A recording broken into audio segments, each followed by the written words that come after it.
जय हिंद प्यारे साथियों, स्वागत है आप सभी का विनर्स परिवार के ऑफिशियल यूट्यूब चैनल पर। मेरा रजतांगी आप सभी का पुनः एक बार स्वागत करता हूं। आज हम लोग यहां पे वर्ग 2 का जो पात्रता परीक्षा आयोजित हो रही है उसके संदर्भ में यहां पे बच्चों से आपको रूबरू कराएंगे कि पेपर का स्तर किस प्रकार का रहा है। और यहां पे इंग्लिश का आज पेपर है जिसमें आपका जो 30 नंबर का कॉमन पार्ट है उसका स्तर क्या रहा है, और साथ में लैंग्वेज में इंग्लिश में किस प्रकार के क्वेश्चंस पूछे जा रहे हैं, ग्रामर के कितने क्वेश्चंस आ रहे हैं, और साथ में यहाँ पे लिटरेचर वाले कितने क्वेश्चंस आ रहे हैं। तो हर चीज़ के बारे में लोग यहाँ पे आप लोगों को विस्तार से समझाएंगे। तो हम यहाँ पे जानेंगे सभी विद्यार्थियों से कि आज उनका पेपर कैसा रहा और उसके संदर्भ में वो आपको कुछ राय देना चाहेंगे। तो मैम, आपका शुभ नाम? मेरा नाम है अंतिम बाला भिंडे जी। और मैं अभी इंग्लिश मीडियम वाला जो पेपर था वो देने के लिए आई थी जी। इससे पहले का ग्रेड 2 मेरा क्वालिफाइड है ऑलरेडी। नियुक्ति के लिए काफ़ी रिक्वेस्ट कर चुके हैं, पहली और दूसरी काउंसलिंग के बाद तीसरी काउंसलिंग की नहीं जा रही है, और हम लोग अभी वेटिंग पर हैं कि हम कब अपना नियुक्ति हमें मिले। लेकिन गवर्नमेंट के जो हर बार रूल जो चेंज होते रहते हैं, हर बार अपडेशन चल रहा है कि फिर एग्ज़ाम ले रहे हैं, उसमें टफ है। तो जो सिलेक्शन ऑलरेडी हो चुके हैं पहले उनको नियुक्ति दे दे, उसके बाद जो दोबारा एग्ज़ाम कंडक्ट करें तो ज़्यादा बेहतर होगा। उसमें आने वाली पीढ़ी को भी मिलेगा सब मैम, जो आज आपका पेपर था उसमें लिटरेचर के कितने क्वेश्चंस थे? सर लिटरेचर के तो थे, मतलब ज़्यादातर तो ग्रामेटिकल क्वेश्चन ज़्यादा पूछे गए थे। 2-3 पैराग्राफ्स थे, उसी से ही क्वेश्चन को पूछा गया था। ओके। और ग्रामर की अगर हम बात करें तो ग्रामर से कितने क्वेश्चंस पूछे गए लगभग? मिनिमम 40-50 क्वेश्चन ऐसे हैं जो ग्रामर पोर्शन से ही थे, बाकी पैराग्राफ राइटिंग दे दी गई थी और हर पैराग्राफ में 4-4 क्वेश्चन उसी से पूछे। टॉपिक बताना चाहोगे जहाँ से क्वेश्चन ज़्यादा बने? 2 क्वेश्चन तो ऐसा था जिसमें the two tales of city का एक पैराग्राफ था, मैकबॉल वाला जो टॉपिक है उससे पूछा गया था। और एक जीएस वगैरह तो काफ़ी कम था क्योंकि सब्जेक्टिव था, इसलिए और बाल विकास वाला पार्ट? नहीं, उसमें तो ऐसा कुछ, उसको थोड़ा सा कन्वर्ट करके पूछा गया, सब्जेक्ट के साथ कोरिलेट किया गया। अच्छा जी। मतलब शिक्षा शास्त्र पूछा गया हो? हाँ, पर कम पूछा गया। तो धन्यवाद आपको। मैम, आपका शुभ नाम? मेरा नाम है आयशा सिद्दीका। ओके।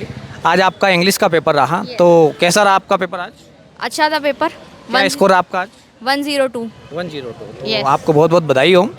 और हम बात करेंगे यहाँ पे बाल विकास में कौन कौन से चैप्टर से क्वेश्चंस आ रहे हैं?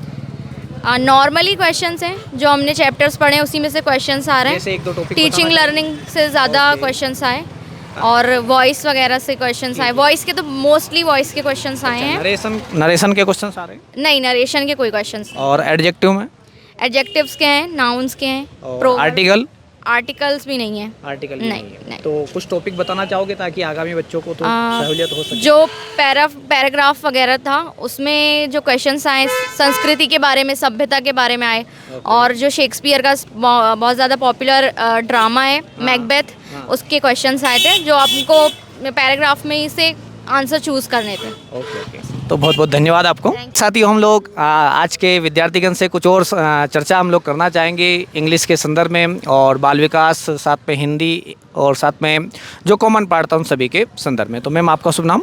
मेरा नाम प्रीति शर्मा है जी। आपका स्कोर क्या रहा आज का? 97 स्कोर है। 97 रहा, तो आप क्वालिफाई हो। बहुत बहुत बधाई हो आपको। धन्यवाद सर। चलो, तो आपकी जो तैयारी रही है, जो आपने तैयारी की है, उसमें जो इंग्लिश वाला जो पार्ट था उसमें आपका कैसा रहा और उसमें स्तर क्या रहा? एक्चुअली तैयारी के बिना ही ये नंबर हैं। तो Okay. वैसे कहा जाए तो जिनका एक्टिव पैसिव ग्रामर पोर्शन अच्छा है वो काफ़ी स्कोर कर सकते हैं। जैसे उनका वो कैब काफ़ी पूछी गई थी। Okay. फ्रेजेस और ईडियम से 2 से या 3 क्वेश्चन थे, और वोकैबलरी और एक्टिव पैसिव जंबल सेंटेंसेस थे।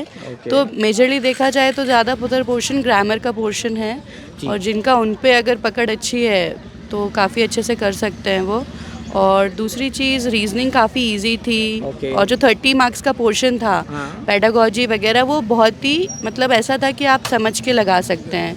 जैसे कि एरिक एरिक्सन की थ्योरी से उन्होंने क्वेश्चन अच्छा। पूछा था एक, और थॉर्नडाइक का कुछ आया था? नहीं, थॉर्नडाइक का नहीं आया था, पर स्किनर का? स्टिमुलस नहीं, स्किनर भी नहीं आया? नहीं, पावलाव? नहीं, स्टिमुलस के बारे में क्वेश्चन ये था। पावलाव के सिद्धांत के हाँ, और एरिक एरिक्सन का एक क्वेश्चन था वहाँ पर। बाकी सारे जो थे वो बिहेवियरल थे, मतलब आप और वाइगोत्स्की? नहीं, इनमें से आया। किसी का भी पियाजे नहीं भी था, नहीं आया। नहीं। और लेटर राइटिंग से क्वेश्चन थे काफ़ी, ओके। कि फॉर कितने टाइप्स के लेटर राइटिंग होते हैं, और फॉर्मल, इनफॉर्मल, और letter structural based letter writing में क्या क्या होता है, मेन बॉडी, और जो कहना चाहिए डियर सर जो हम करते हैं वो ओके। लेटर में लिखते हैं। लेटर के काफ़ी क्वेश्चंस थे, इन शॉर्ट कहा जाए तो। लेटर एंटोनिम सिनोनिम्स कुछ आ रहे हैं? सिनोनिम्स बहुत सारे थे, तो वही जिनका वोकैब अच्छा है वो काफ़ी अच्छा कर सकते हैं। बस तो मेरा मैम यही- आपसे जानकारी प्राप्त करके बाकी बच्चे भी लाभान्वित होंगे, तो काफ़ी अच्छा लगा आपसे बात करके, Thank you, sir. और बहुत बहुत धन्यवाद। तो हम कुछ विद्यार्थियों से और जानना चाहेंगे आज के पेपर के संदर्भ में। तो आपका शुभ नाम सर? जी, मेरा नाम अमन राज मरैया है। ओके। और आप? मेरी UR है। ओके, चलो आपका शुभ नाम सर? जी, राहुल वर्मा। राहुल। तो आपका जो आज इंग्लिश का पेपर रहा है उसमें आपका स्कोर क्या रहा आज मेरा का? 95 रहा। 95। और सर आपका स्कोर? 78 है। 78 रहा। तो क्वालिफाई दोनों हो आप? जी, बहुत बहुत बधाई हो आपको क्वालिफाई होने के लिए। दूसरी हम लोग बात ये करेंगे कि कुछ विद्यार्थी और है जिनका अभी इवनिंग शिफ्ट में भी एग्ज़ाम्स हैं, और तो उनके संदर्भ में ताकि आप कुछ टॉपिक बता पाओ ताकि उनके लिए सहूलियत हो सके, और पेपर का स्तर आज का कैसा रहा? जी, पेपर का स्तर बहुत हार्ड था सर। हार्ड था? हाँ सर, जिसका वोकैब अच्छा है ना, हाँ और जो एक्टिव पैसिव वॉइस है जी। उसका क्वेश्चन सबसे ज़्यादा डाला था उन लोगों ने, और वोकैब का सर। और पेपर का लेवल सर ज़्यादा ऊपर है। जी सर, आप कुछ बताना चाहेंगे सर? देखिए सर, तैयारी के ऊपर है, कैसे आदमी ने तैयारी की है। जब सबसे फेमस तरीके का था नरेशन और वॉइस को पढ़ने का, ईडीएम और फ्रेजेस को पढ़ने का। जी जी। अब नरेशन तो आया नहीं, आया केवल वॉइस, और वॉइस के साथ आपने तैयारी की थी सेंटेंस मेकिंग की, सब्जेक्ट वर्ब एग्रीमेंट की, ये सारी चीज़ें कुछ नहीं आई हैं। ईडीएम फ्रेजेज आए, और जिसका क्या कहते हैं उससे मीनिंग जिसने सबसे ज़्यादा याद किए होंगे, या फिर ईडीएम फ्रेजेस पर सबसे ज़्यादा जिसने फोकस किया होगा, उसका पेपर निकलेगा। मेरे एक मित्र हैं अमित शर्मा, वो यहीं पीएससी की तैयारी कर रहे हैं, उन्होंने मेरी बहुत मदद की, और क्या कहते हैं उससे मुझे तैयारी करवाई ईडीएम फ्रेजेज याद करने में, साथ में बैठ के बिल्कुल। और इस पूरे उसमें आगे की परीक्षाओं में भी, मेन परीक्षा में भी उसका भी सहयोग हमेशा बना रहे, और उसी की वजह से मेरा पेपर निकला है आज का। काफ़ी अच्छी बात है। और 30 नंबर का जो कॉमन पार्ट है, जो सभी के लिए कॉमन होने वाला है, सोशल साइंस वालों के लिए, साइंस वालों के लिए, उसके संदर्भ में कुछ कहना चाहोगे आप? उसमें सर 10 सेम था, जैसा सिलेबस दिया 8 नंबर का आया, हिंदी का तो 8 का ही आया है, इंग्लिश का आया। इंग्लिश में अगर जो नंबर थे 5 क्वेश्चन का इंग्लिश का आना था कॉमन में, उसमें पैरा जम्बलिंग आई, ओके। पूरा सेंटेंस आपको जो करना है वही आया। और उसके अलावा मेन सिलेबस बाल विकास में? बाल विकास का काफ़ी सिलेबस टफ था।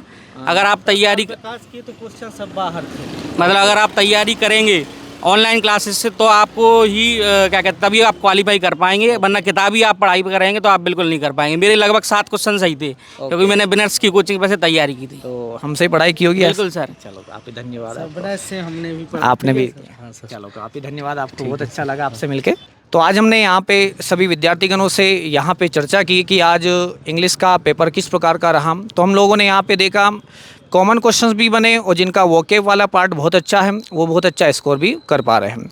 एंटोनिम सिनोनिम्स की हम लोग बात करें, एक्टिव वॉइस, पैसिव वॉइस की हम लोग बात करें, साथ में जो ग्रामेटिकल वाला पार्ट है, जिन्होंने थोड़ा अच्छा ध्यान दिया है वो ईजिली रूप से एग्ज़ाम को क्रैक कर पाएगा, और जिन्होंने ध्यान नहीं दिया है उनका एग्ज़ाम डेफिनेटली बिगड़ना है। तो आप लोग अच्छे से मेहनत करें और अपने एग्ज़ाम को क्रैक करें और अपने सपनों को साकार करें। धन्यवाद।